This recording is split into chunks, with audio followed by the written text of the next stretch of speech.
So if you follow our blog, Calvinism is the Gospel, at all, you'll know that there are people periodically that'll put a post on there saying we shouldn't be Calvinist or attaching our name to Calvinism because Calvin murdered people. Well, truth be told, Calvin did not kill a single person. Hello, I'm Jerry Johnson, and I welcome you to this edition of Against the World.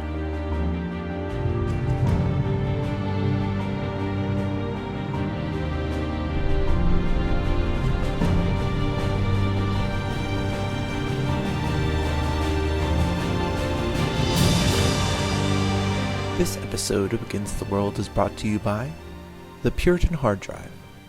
Paul Washer writes, "In the history of extra-biblical study and research tools, there has never before been a resource as useful as the Puritan Hard Drive. You can visit our friends, the Puritan Hard Drive, on the web at puritandownloads.com. That's puritandownloads.com. If you would like to have yourself, your church, or your product advertised on this highly popular web show, please let us know. Your advertisement could be here for only $100. Please check the description for more details. God bless. So why all of this myth and urban legend about John Calvin killing people? I had a friend of mine who was a high member in the Church of God, Cleveland, Tennessee, who told me one time, Calvin is a murderer. Why would you want to be a Calvinist?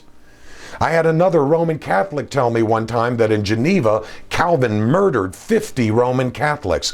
I've heard this so much for the last 25 years, it's hard to tell where these people are getting their history from.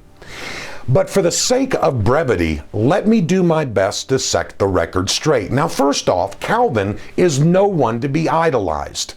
Calvin was a man, and Calvin was therefore a sinner. And Calvin, as a Christian, was therefore a sinner saved by grace alone, through faith alone. There was a man named Michael Servetus who had been warned not to return to Geneva because he was spreading heresy.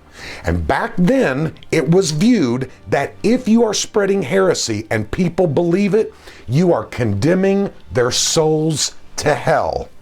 Calvin warned Servetus, and the City Council of Geneva agreed that Servetus should never come back to Geneva.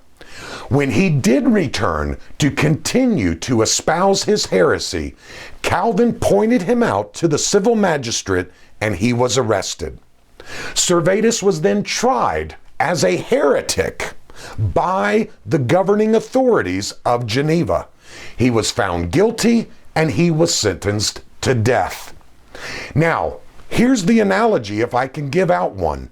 Imagine a pastor seeing a criminal on the street, identifying him, alerting authorities. The criminal is arrested, tried, convicted, and ultimately executed.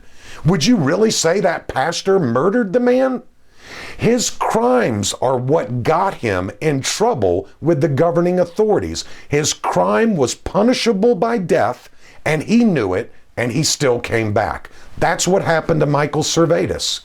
Surely nobody would accuse a pastor who did the same thing, or even a private citizen who did the same thing, guilty of murder if the man had committed a capital crime. Well, that's what Michael Servetus did. He had committed a capital crime. His crime was treason against the community, treason against the church, and treason against Christ.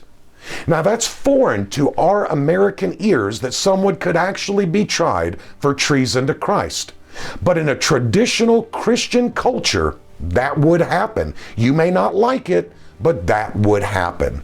So Calvin simply identified a person who was guilty of committing a capital crime in Geneva, and the man was arrested. By the way, for those that you don't know, Calvin actually pleaded with the judges for leniency against Michael Servetus. His request for leniency was denied.